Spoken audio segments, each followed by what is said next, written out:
জীবন কাটাবো একা একা, কতদিন আমার এই বোঝা বইতে হইব, আমি নিজেও তুমি ইয়া করে হাঁটতে পারতেছি না। বেবি খাতুন, আপনার কাছে একটু আসতে চাই।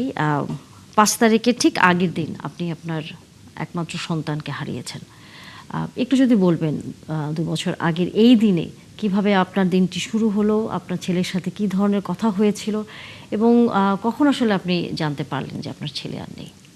আমার ছেলে 7 তারিখের দিন সকালে এই অফিসে গেছে, একটা ডেলিভারি ম্যান চাকরি করতো। তো ওই অফিসে গেছে, তা আমি বলছিলাম যে অফিসে যায় না আব্বু, আজকে গ্যাঞ্জাম হইব, তুমি অফিসে যায় না। কয় তোমার কথা কি হইব, ঘরে বয়ে থাকলে হইব, ইয়া করছে আমি অফিসে যাই। তা আমি কি করলাম, 100টা টাকা দিলাম ওরে যে নাস্তা খাইয়ে নিও। তো ওকে না, টাকা আমার কাছে আছে, নিব না। আমি কি তোমার কাছে থাকলেও তুমি নিয়ে যাও, আমার টাকাটা তুমি নিয়ে যাও, নাস্তা খাও গা। তারপরে নিল, নেওয়ার পরে অফিস থেকে আইসা পড়লো। অফিস থেকে আইসা ওর বন্ধুকে ডাকলো মেসেজ দিয়ে দিয়া।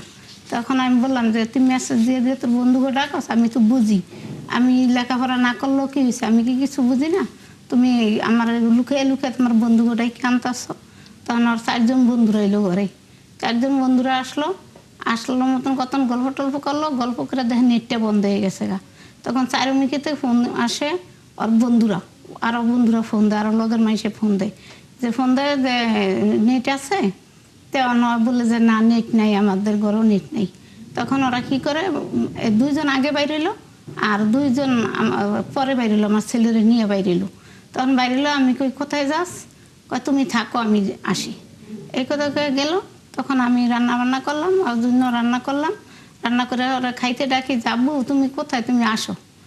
কয় আসবো, আমি একটু পরে আসতে আসি। তা কয় নামাজ পরে আসতে আসি। তো নামাজ টামাজ পড়ছে, আবার ফোন দিচ্ছি 2টা 2:30 বাজে। তখন বললো কি যে তুমি খাইয়া ঘুমাইয়া থাকো, দুপুরবেলা খাইয়া রেস্টে থাকো, আমি পরে আমি খাইয়া নিছি, আমার বন্ধুদের সাথে আমি বাইরে খাইয়া নিছি। এই কথা কয়ে তখন আমি খাইনি, আমার আর ভালো লাগলো না, আমি খাইনি, আমি ঘুমাই রয়েছি। ঘুমাই তো স্বপ্নে দেখলাম যে আর পুলিশে ধরে লিয়ে যায়। তখন আমি চিৎকার দিয়ে উঠছি যে আব্বু তুমি কোথায়, ফোন দিছি যে আব্বু তুমি কোথায়। তো আমি স্বপ্নে দেখছি তোমার পুলিশে ধরে নিয়ে গেছে, তুমি কোথায়। কয় কি কয় ইয়া করছে, আমি ভালো আছি আম্মু, আমি কোনো কিছু হয়নি, আমি ভালো আছি। আর একটা লগের বন্ধুরে বলতেছে কি, দেখ আমার আম্মু কি বলতেছে, আমার বলি পুলিশে ধরে নিছে, আমি ভালো আছি, আমার পুলিশে ধরে না, আম্মু তুমি চিন্তা করো না, আমি আইসা পড়বো মনে বাসায়। তখন আবার ফোন দিলাম, দেখি ফোন ধরে না, ফোন ধরে না, ফোন হচ্ছে বিজি, ফোন ধরে না। না ধরানোতে আমার বোনের ছেলেটা আবার ঘরে আসলো। তখন ঘরে আসলো মতন ওর কানে বেন্টিস, মাথায় বেন্টিস, কিরে তোর এরকম হয়েছে কেমনি, কয় থাই গেলে সে কাইটে গেছে, কিন্তু ওর ওই যে সিরাগুলি রাবারগুলি আর 9টা গুলি পড়ছে, ওই কাজের চাই তুলেছে 9টা গুলি পড়ছে। তখন ও আর আইসা কয় না আমার গেছে, ওই গেছে গোসলখানায় গোসল করতে। ওই সময় আমার ফোন দিছে ওর বন্ধু যে আন্টি আকাশ মারা গেছে, আন্টি আকাশ মারা গেছে। তখন ওই ইয়া হন নাই, আমি চিৎকার দিয়ে মাটিতে পড়ে গেছি, পড়ে গিয়ে দেখি ঘরে কেউ নাই, আমি একা। আমি বোনের ছেলেটা হয়েছে বাথরুমে। ফিরে উঠলাম, উঠে আমার ভাইয়ের কাছে ফোন দিলাম যে ভাই আমার আকাশ বিলে মারা গেছে, আমার আকাশ বিলে নাই। তাই আমার আকাশ বিলে নাই ভাই। আমার ভাই সব জায়গায় ফোন লাগাইলো, ফোনে ফোনে খবর নিল, খবর নিয়ে দেখে যে সত্যি সত্যি আমার আকাশ মারা গেছে। তখন ওর বন্ধুরা সবাই মিললাম এই অ্যাম্বুলেন্স দিয়ে বাসায় আনলো। কোনো সাংবাদিকরা তখন আসছিল না, সবাই মাগরিবের নামাজ রুখতো, মাগরিব নামাজ পড়তে গেছে গা। ওরা প্রথম যখন ওর গুলি লাগলো মাথায় সন্ধ্যা 6টায়, তখন একটা ছেলে ওরা ধরে প্রথম পপুলার হাসপাতালে নিচে মিরপুর 10-এ পপুলার হাসপাতালে নেওয়ার পরে হেনদানি ফেরত দিছে। ফেরত দেওয়ার পরে আবার নিচে আজমল হাসপাতালে ট্রিটমেন্ট করতে লইছে, একটা সুই দিয়েছে, অক্সিজেন লাগাইছে। তখনই ওর দম গেছে গা, তারপরে ওরা বাইক ফেরা দিছে, বিদ্যুৎ থেকে বাইক ফেরা দিছে। তখন ওর বন্ধুরা সন্ধ্যায় 7টায় বাসায় নিয়ে আসছে, বাসায় নিয়ে এসে পরে গায়ে গোসল দিয়া জানাজা দিয়া পরে আমাদের দেশে শরীয়তপুর আমার বাপের বাড়ি নিয়ে মাটি দিছি ওইখানে 5 আগস্টে সকাল 8টায়। আসলে আপনার কাছ থেকে আমরা যতটাই বলি না কেন যে সেই দিনের কথাটি জানান, কিন্তু আপনার জন্য হয়তো সেটা বলাও অনেক কষ্টের এবং কঠিন। কারণ যতটুকু হচ্ছে আপনার সম্পর্কে আমাদের তথ্য, সেটি হচ্ছে আপনি অনেক কষ্ট করে, কারণ আপনার একমাত্র সন্তান এবং হ্যাঁ, একই আমি সাথে যখন আপনার স্বামীও আপনার সাথে নেই, না। আপনার একাই আসলে তাকে বড় করতে আমি হয়েছে। যখন আকাশ 1 বছরের হইলো তখন ওর বাবা মারা যায়। তখন একা একাই আমি নিয়া এই আকাশের মানুষ করি, লইলে কাজ করি। কাজ করে এরপরে একটু বড় হইলো, আমি গার্মেন্টসে চাকরি করছি। গার্মেন্টসে গেলে দেখি যে ওই বা স্কুলে যায় না, কোথাও যায় না, ওই মাইসের পোলাপাইনের লাগে বাঙ্গারি ঢুকাইতে জায়গা। ছোট মানুষ তো কিছু বোঝে না, 2-3 বছরের মানুষ। তখন 3 বছর না 4 বছর 5 বছর হইব স্কুলে দিছি, তখন স্কুলে যায় না। তার ম্যাডামের যে ম্যাডামরা বাসা এলে কয় কি যে আপনার ছেলে তো স্কুলে আসে না। তখন মারলে কয় জামু জামু, আবার যায় না, পোলাপাইনের লাগে অন্যদিকে জায়গা। তখন গেলাম আমি ওই গার্মেন্টস ছেড়ে দিলাম। গার্মেন্টস ছেড়ে দিয়া আমি ঘরে মেস খাওয়ানো শুরু করে দিলাম। ছেলে মেয়ে যা পাইতাম তাকেই খাওয়াইতাম। ওরা আবার 1 মাস শেষ হলে টাকা দিত। তো খাওয়াই পরে আমি আকাশরে বড় করলাম। আকাশ যখন মেট্রিক পরীক্ষা দিল, জার্মান টেকনিক্যাল, আকাশের আমি ভালো স্কুলে পড়াইতে পারিনি, সরকারি স্কুলে পড়াইছি। জার্মান টেকনিক্যালের থেকে মেট্রিক পাস করলো।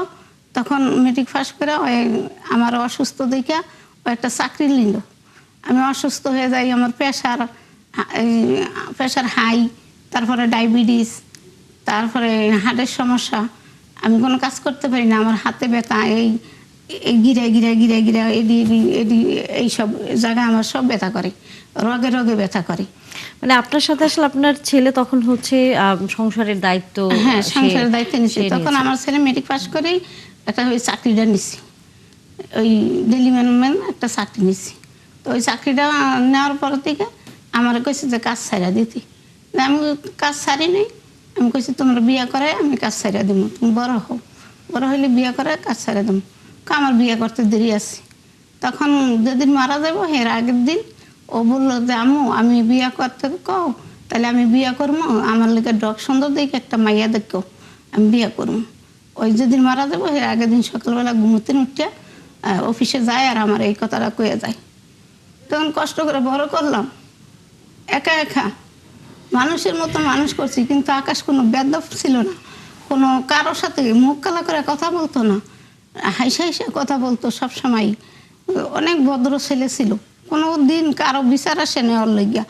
একই জায়গায় আমরা 30 বছর ধরে থাকি, কোনো দিন আমার ছেলের লেগে কোনো বিচার আসে না, কেউ একটা কোনো খারাপ মন্দ কথা কয় নাই, কইতে পারে নাই। কিন্তু আমার এক ছেলে আমি একা মানুষ করছি, এত ভদ্র হয়েছে। বন্ধুগুলোকে চলতো, সব বন্ধুরা সবাই ওরা ভালো জানতো, ওরা আমার ছেলের ভালো জানতো। আর সেই ছেলে আমার আজকে আমি এমন একা একা মানুষ করছি, আমার সংসার জীবন কেমন তারা আমি কইতে পারি না। আমি সংসার করতে পারি নাই। আমার 20 বছর কালে আমার বিয়ে হয়েছে, 20 বছর কালে বিয়ে হয়েছে, আমি মাত্র 1-1.5 বছর সংসার করছি। আমার সংসার জীবন কেমন অন্য আমি আশা করছি আমার ছেলেরা দিয়ে আমার সংসার হইব, আমার ছেলে মেয়ে নায়নাত করে ঘর ভরবো, আমি এরকম আশা করছিলাম। কিন্তু সেই আশা আমার সব ভঙ্গ হয়ে গেল। আজকে আমার একটা সন্তান নাই, আমি সন্তান হারা মা হয়ে আর রয়েছি। আমরা আসলে এরকম গল্প অনেক অনেকই আসলে আছে। বলতো জি, আম্মু তুমি কিছু কইরো না, তুমি কোথাও যাও না আমারে থুইয়া, তুমি যদি যাও গা তাহলে আমি কই থাকবো, আমি রাস্তাঘাটে থাকবো, আমার মাইসে লাত্তি গুতা মারবো, তুমি আমার থুইয়া যাও না। আমি আমার ছেলের কথা না, আমি যদি বড় হই তোমার গাড়ি চালায় খাওয়াবো, ছোট থাকলে এগুলো বলতো। তো সেই ছেলে আমার চলে গেল দুনিয়ার থেকে, আর আমি অনেক একা হয়ে গেলাম। আমি জীবন কিভাবে বাঁচবো, আমি কতদিন এই একা থাকবো, কতদিন আমি এই জীবন কাটাবো একা একা, কতদিন আমার এই বোঝা বইতে হইবে, আমি নিজেও তো ইয়ে করে হাঁটতে পারতেছি না।